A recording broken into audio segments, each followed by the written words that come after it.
Hey, what's up guys? So today we're going to be shooting a little video. Hold on, my sister's calling me. Hold on. Hey. Hey, just a warning, the Jehovah's Witnesses are in the neighborhood, so do not answer your door.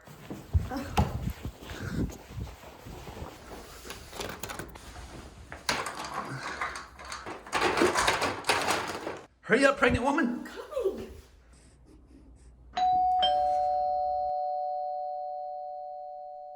What's up guys? Nate and Sutton back with another video, and today we are talking about Jehovah's Witnesses, what they believe in, and how you can respond when they come knocking at your door. And don't pretend you weren't like that little intro we ever did. Everyone does that. No, that might have been a little extreme, but I think most people, when they hear the Jehovah's Witnesses are in the hood, they start hiding.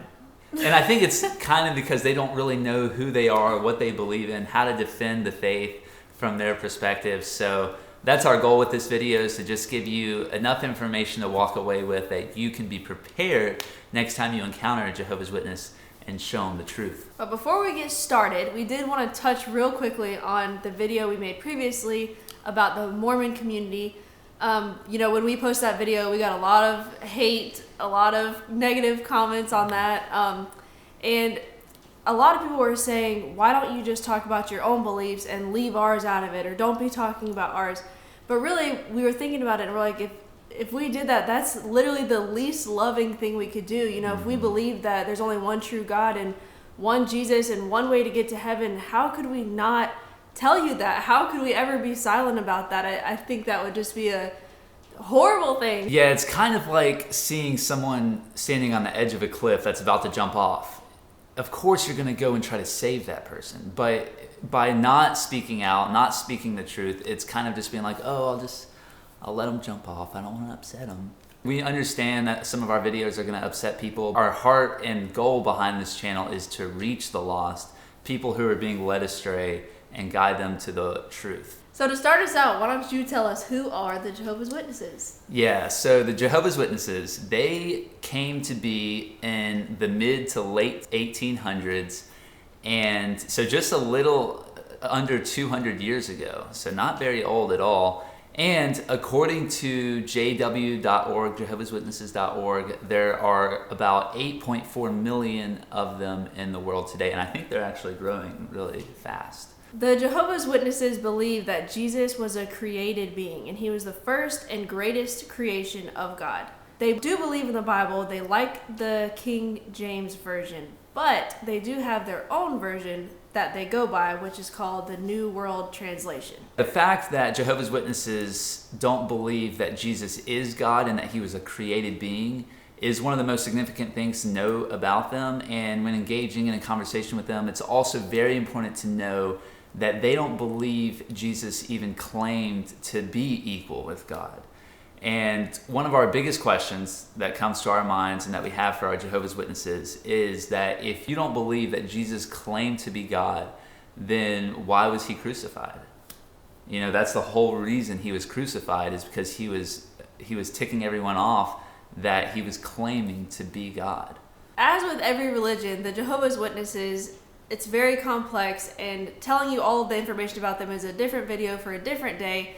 The intention of the video that we are making today is to just give you a little bite-sized blip of information that you can walk away from this video with, knowing what to say when the Jehovah's Witnesses come knocking at your door. And the first suggestion that we have, if they come knocking at your door, is to start the conversation off with a prayer. So you pray for God to reveal the truth to both of you throughout your conversation. And not saying that you're going to convince them in this one conversation to believe what you believe, or they're going to convince you to believe what they believe, but you could at least plant a seed, hopefully. And after you have your prayer with them, we want to give you 2 questions to ask the Jehovah's Witness and 1 Bible passage to show them afterwards. The 2 questions to ask is, number 1, do you believe Jesus is equal with God? And they'll give you a big fat no as an answer. And then question number 2 is, if Jesus was equal with God, what would that mean? Allow them to answer this question. And they may not answer it, but their answer would basically be, it would reveal that their teaching is false.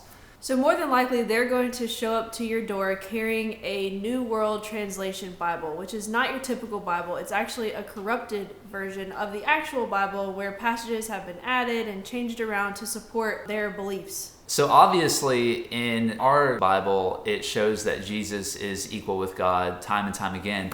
But even in their Bible, the New World Translation, there's still one Bible passage that shows that Jesus is claiming to be equal with God, and that's the one that we want you to bring up to them. In John 5, Jesus heals a man on the Sabbath. So the Pharisees confronted him about it and asked him, why are you healing this man on the Sabbath? That's not allowed. And the way that Jesus responds to them actually shows that he is God. Yeah, and we want to be clear that there are many passages in the Bible that show Jesus claiming to be God, but this is the one that even the Jehovah's Witness Bible is slipped through the cracks, and that's what we want to show you. So in verses 16 and 17 of John chapter 5, their translation reads this. This is their translation. For this reason the Jews were persecuting Jesus because he was doing these things during the Sabbath. But he answered them, my Father has kept working until now, and I keep working. And then he explains what he means by that in the following verse. He says, this is why the Jews began seeking all the more to kill him, because not only was he breaking the Sabbath, but he was also calling God his own Father, making himself equal to God.